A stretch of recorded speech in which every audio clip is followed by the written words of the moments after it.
I mean, the fact that this makes a phone call to me is almost immaterial. It's a small computer. It's a mini computer.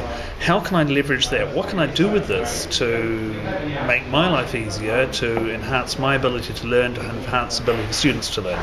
As an IT manager of this school, I'm spending a lot of time trying to provide enough computers for the students so there's enough access, so they can do things, so they can work when they want, where they want, with what they want.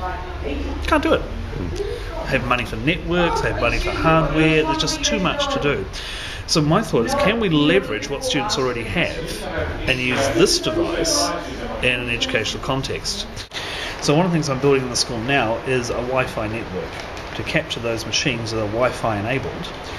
Therefore, I'm now already asking the questions, what does that mean to us as a school if a student can come into a classroom with a device that can communicate with our network, that can use our internet? What does it mean to us in terms of the format of materials that we produce or the students produce that they can then take away with them?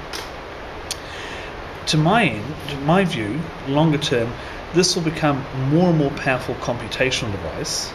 It will become, such advances as e-ink with the pull-out screens, the projector phones where you can get a large screen out of it, will enable us to do more and more with this device at the student's own.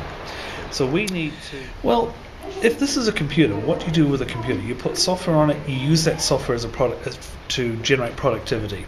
I can imagine a future where students arrive at school on the first day of term, they give us their cell phones, we download onto the cell phone the school's set of software. Why do we still produce written lab reports when a student could actually perform, say, a titration experiment, could use the cell phone to capture the video of the colour changes in that, and then use that video, annotate it, and hand that in as their report? Creative teachers are saying, here is a context or an environment, I want you to create me something in it. So I'm going to pose you a question, you develop some answers to that utilising these tools that I've given you. And that's where I see the cell phone going. I have a camera, I've got a video camera, I've got the ability to enter text. What can I do with that to create something that's rich and exciting? If I want to talk about native plants in New Zealand, why don't I go out and photograph them in situ, write up what I see? If I want to talk about uses of chemistry in this country or chemistry in agriculture, why am I going to pull images off the net? Why don't I go out there with my device, capture what I see, but record my thoughts with it at the same time? Why type it? Why not orally?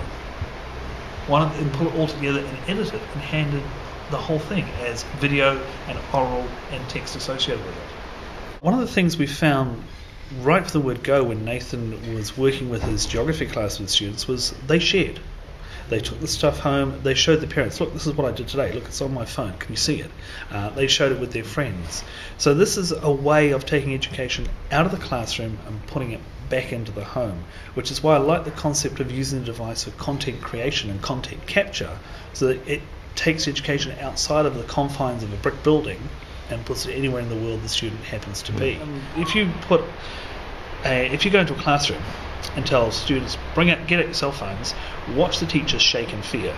They're going to text, they're going to be doing things I don't want them to do. What's going to happen? How am I going to control this? And that's a natural fear. So we believe in showing the use of these devices in a context that is appropriate.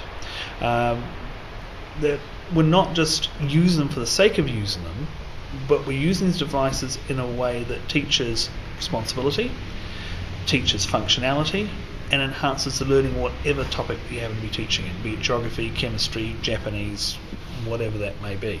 The students have got all these very powerful little communication Swiss Army nice little computers in their back pockets. Sometimes they've got 2 or 3. It's just simply enhancing it, just adding value to what they're doing already.